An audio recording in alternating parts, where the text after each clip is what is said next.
Om Swastiastu. Perkenalkan, saya Putri Eki Januardini dengan NIM 215644133 dari Program Studi Sarjana Terapan Akuntansi Manajerial jurusan Akuntansi Politeknik Negeri Bali. Pada kesempatan ini, saya akan mempresentasikan hasil penelitian skripsi saya yang berjudul Evaluasi Sistem Pengenalan Internal pada Sistem Pembelian di Ayuja Bali.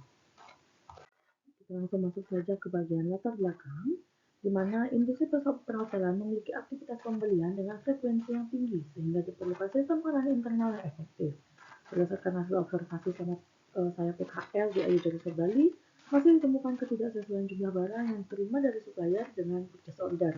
Dalam kondisi tersebut, bagian receiving harus berkoordinasi dengan purchasing sebelum menerbitkan DCP report. Oleh karena itu, penelitian ini dilakukan untuk mengevaluasi sistem pengenalan internal berdasarkan 5 komponen COSO guna mengetahui penerapan dan kesesuaiannya dalam mendukung efektivitas dalam proses pembelian. Yang selanjutnya ada rumusan masalah dan juga tujuan. Di penelitian ini memiliki 2 rumusan masalah. Yang pertama, bagaimana penerapan sistem pengenalan internal pada sistem pembelian di Ayuja Bali berdasarkan 5 komponen COSO. Yang kedua, apakah sistem pengenalan internal pada sistem pembelian di Ayuja Bali telah sesuai dengan komponen COSO. Berdasarkan kedua rumusan masalah tersebut, terdapat juga 2 tujuan penelitian. Yang pertama yaitu untuk mengetahui penerapan sistem pengenalan internal berdasarkan 5 komponen COSO, dan yang kedua untuk mengevaluasi kesesuaian sistem pengenalan internal pada sistem pembelian berdasarkan 5 komponen COSO. Baik, selanjutnya ada teori. Dalam penelitian ini, saya menggunakan teori COSO atau Committee of Sponsoring Organization of the Third Way Commission. Kerangka COSO terdiri atas 5 komponen, yaitu Control Environment, Risk Assessment, Control Activities, Information and Communication, serta Monitoring Activities. Nah, kerangka ini dipilih karena sesuai untuk mengevaluasi penerapan dan kesesuaian sistem pengenalan internal pada sistem pembelian.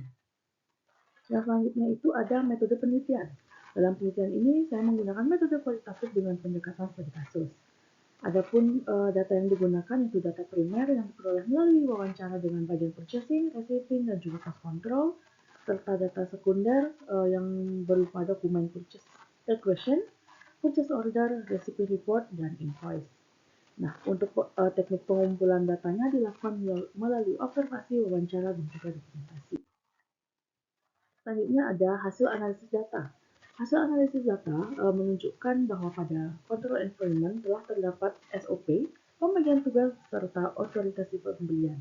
Pada risk assessment, perusahaan telah melakukan identifikasi risiko namun masih ditemukan ketidaksesuaian jumlah barang yang diterima. Pada control activities, proses otorisasi, verifikasi dokumen, dan pemisahan tugas telah berjalan dengan baik. Untuk information and communication sudah berjalan dengan efektif.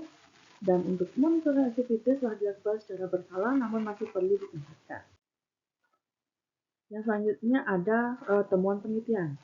Untuk temuan penelitian ini menunjukkan bahwa sistem pengenalan internal pada sistem pembelian secara umum telah sesuai dengan kerangka COSO. 4 komponen telah diterapkan dengan baik, sedangkan aspek risk assessment masih memerlukan peningkatan karena masih ditemukan ketidaksesuaian jumlah barang yang diterima dari supplier.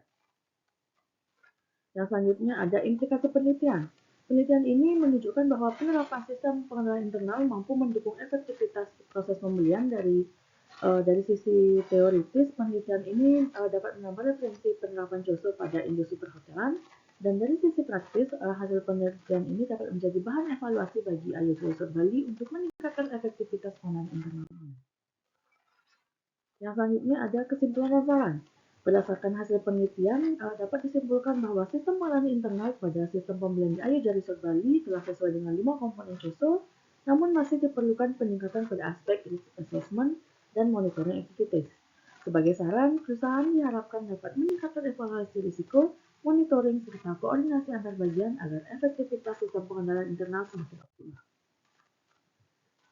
Demikian presentasi dari hasil penelitian yang saya sampaikan. Terima kasih atas perhatiannya. Saya ucapkan terima kasih. Om Santi Santi Santi Om.